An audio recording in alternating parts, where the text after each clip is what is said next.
Nous voici pour la dernière vidéo pour l'installation du serveur sur le cahier des charges qu'on avait eu. Donc il ne reste plus que le RDS à installer. Donc on va installer ce rôle, qui est le rôle qui permet de faire de la prise en main de sessions à distance sur le serveur. Donc pour installer le RDS, on ouvre le gestionnaire de serveur principal. On va dans ajouter un rôle et les fonctionnalités. Et là, on met tout de suite installer les services de bureau à distance. On fait suivant. On fait un démarrage rapide. On fait basé sur une session, car c'est des sessions à distance. On a la possibilité de faire des machines virtuelles à distance. Et là, on va faire des sessions à distance. Voilà, on s'assure bien que le serveur est bien pris en compte. Donc voilà. Ok. On va faire redémarrer si nécessaire. Et on fait déployer. Donc là, ça va commencer à installer les différents services qu'il faut. Donc en général, ça va faire une partie de l'installation, ça va redémarrer et ça va finir l'installation par la suite. Donc on se revoit quand c'est fini. Donc voilà, nous voici suite au redémarrage. Donc ça va relancer le gestionnaire et il va continuer à faire son installation. Donc on se revoit suite à la fin de cette installation. Donc voilà, l'installation est terminée, on fait fermer, et ça y est, le rôle est installé. Donc maintenant on va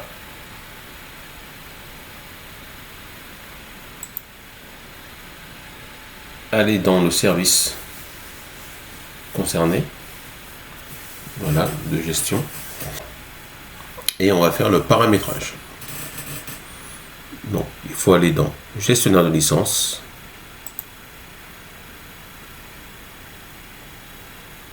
avec la petite flèche on active ce serveur, suivant, et on fait ajouter. Donc là il va installer le serveur de session à distance, donc c'est assez rapide. Voilà. Donc voilà, donc il a installé le gestionnaire de licence. Donc nickel. Donc maintenant il faut aller dans tâches, modifier les propriétés de déploiement. D'accord. Donc la passerelle on n'y touche pas. Le gestionnaire de licence on met par utilisateur. On fait appliquer. OK. On revient dans le gestionnaire. On s'assure que c'est bien pris en charge. Après, le web access, ça va être le lien qui pourra permettre de se connecter. Et là, il faut configurer les certificats de licence. Donc pour ça, il va falloir aller dans PowerShell, entrer plusieurs lignes de commande, dont 2 lignes de commande, qui permettra de créer la licence. Donc j'avais préparé le fichier avec les lignes de commande sur une clé que je vais récupérer.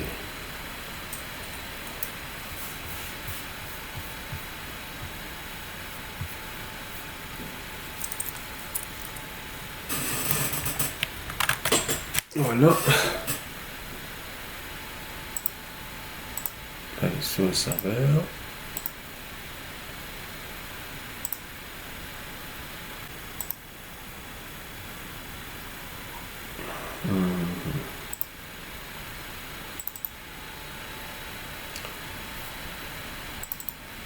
Alors c'est ce petit fichier.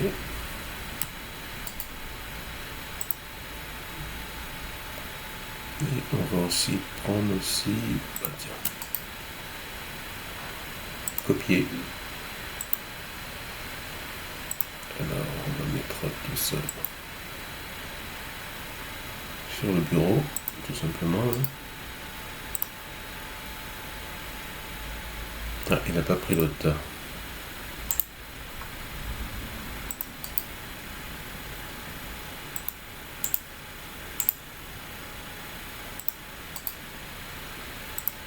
Donc voilà, j'ai mis tout sur le bureau. Donc, qui va nous permettre de pouvoir récupérer et créer la fameuse licence. Donc, pour l'instant, je vais fermer ça. Et je vais aller créer ma licence. Donc, on retourne dans notre gestionnaire de bureau à distance. On fait modifier. Et là, on va dans certificat. Et là, il va falloir ajouter les certificats les uns après les autres. On fait parcourir. On va sur le bureau. On récupère le certificat. Son mot de passe. 1, 2, 3. Et autoriser. OK. Appliquer. Et donc là, ça va appliquer le certificat au service. Donc ça, OK. Et on le fait pour chacun des services. Certificat 1, 2, 3. Voilà. Appliquer. Voilà. Et on fait le dernier.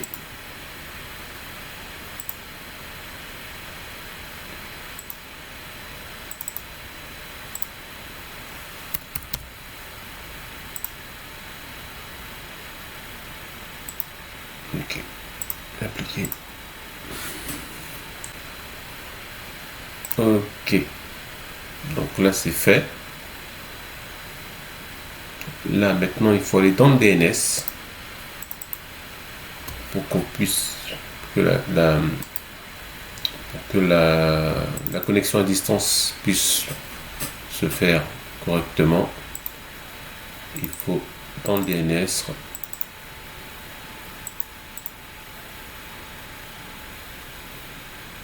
aller dans Formatech et faire nouvelle hôte. Là, on va faire RDP, l'adresse IP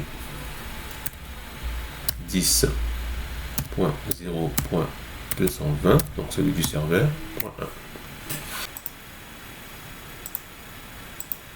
.1. Et voilà. Donc ça a créé le RDP qui permettra de prendre la session à distance à travers le DNS. Donc, maintenant il ne nous reste plus qu'à tester. Donc on va tester le fonctionnement. Donc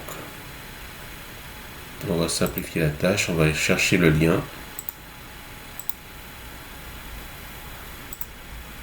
qui est là. Et on le lance. D'accord. On fait information, accéder à la page web. Et là, on met le nom de domaine. Formatech. Anti/. On va essayer avec n'importe un Herman. Voilà. 1, 2, 3. Et voilà. Donc là, on a accès. Donc là, je l'ai fait sur le serveur pour le tester.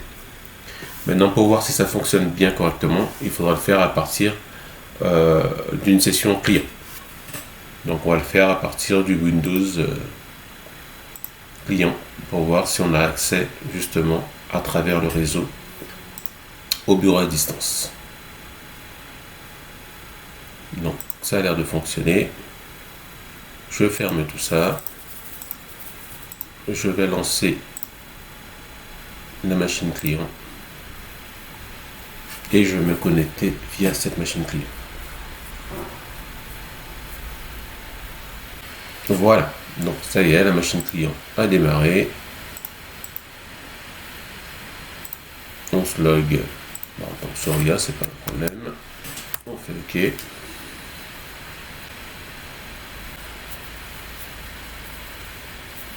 Voilà. On va sur l'Explorer. Et on fait HTTPS.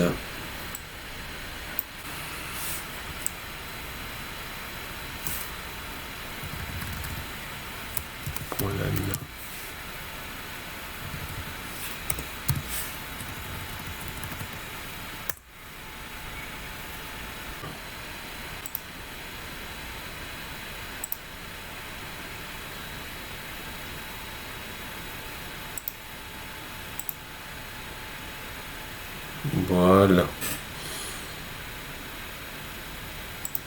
Donc, ça, on va le mettre en favori. Ajouter. Et là, on va essayer. Format.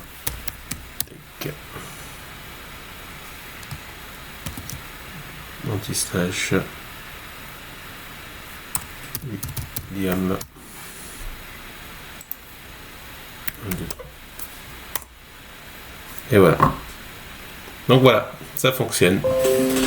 Donc là, pour l'instant, ça fonctionne pour tous les utilisateurs qui sont dans le domaine, puisqu'on n'a pas mis de restriction. Donc sur le cahier des charges, il avait été réclamé une restriction que seuls les techniciens et Herman, le directeur, a le droit de prendre une session à distance. Donc pour ça, il va falloir créer cette règle qui va permettre que seules ces 3 personnes peuvent se connecter et non les autres. Donc on va maintenant gérer justement la création de cette règle qui va être simplement de créer un groupe dans l'Active Directory qui va être le groupe, on va dire, de Remote Control. On va l'appeler Remote Control, qui va permettre justement de faire la prise en main à distance. Donc alors vous l'appelez comme vous voulez, hein. Moi je l'appelle Remote Control, mais vous pouvez l'appeler simplement contrôle à distance, ou voilà. Donc on va faire un groupe dans le groupe Formatec. Et là je vais créer un groupe, nouveau groupe. Alors, et on va l'appeler Remote Control. Avec un underscore, ça va être mieux quand même. Voilà. Contrôle sans E. Voilà. Donc le remote control, qui est-ce qu'on va mettre dedans? Eh bien les personnes qui vont avoir le droit de se connecter à la session à distance. Donc on va faire Herman. Hop. On avait dit Yaya et Wang. Enfin, Wang. Voilà. Donc, c'est les 3 personnes qui vont avoir le droit de se connecter en session à distance. Et normalement, les autres, n'auront pas accès aux applications, même s'ils se connectaient. Donc, on va faire le test. On va déjà créer, on a créé ce groupe. Maintenant, il va falloir l'appliquer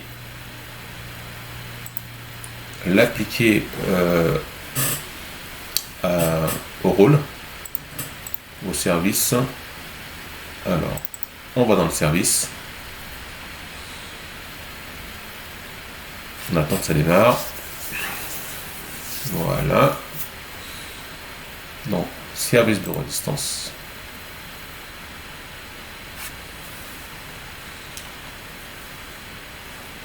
On attend aussi que ça démarre. modifier les propriétés utilisateur. Voilà. Donc, groupe utilisateur. Et là, on va ajouter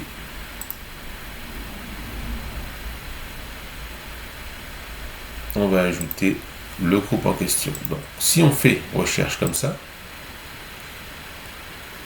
on pourrait faire la recherche en remote contrôle. Voilà. Et on fait OK.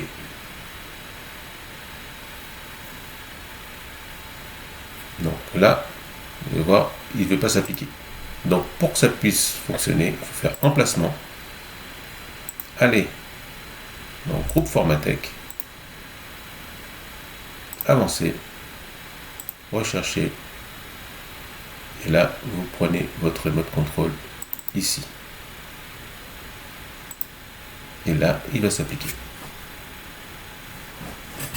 D'accord? Donc, bien entendu, on enlève tous les utilisateurs du domaine. Comme ça, il n'y aura que nos 3 utilisateurs qui pourront se connecter. Et voilà. Là, on a mis la règle. On va tester avec notre client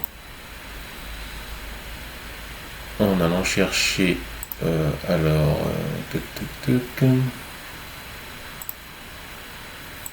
ils sont nos favoris. Accès bureau à distance. Détail. Atteindre la page. On va essayer avec William. Tout à l'heure, il pouvait se connecter et avoir accès au logiciel. Et là, normalement, il n'aura plus accès au logiciel. Voilà, il n'y a plus de logiciel. Donc voilà, maintenant, comme quoi ça fonctionne. On va le déconnecter. On va connecter Yaya par exemple, qui lui normalement a accès, et lui il a accès au logiciel. Voilà. On pourra essayer avec quelqu'un d'autre. On va essayer par exemple avec Soria. Et elle, normalement, elle n'a pas accès. Voilà. Donc, elle n'a pas de logiciel. Donc, voilà. Voilà pour le RDS. Donc, j'espère que ces vidéos vont vous aider à pouvoir finir votre serveur. Et puis, je vous dis à bientôt pour un autre sujet. Bye bye.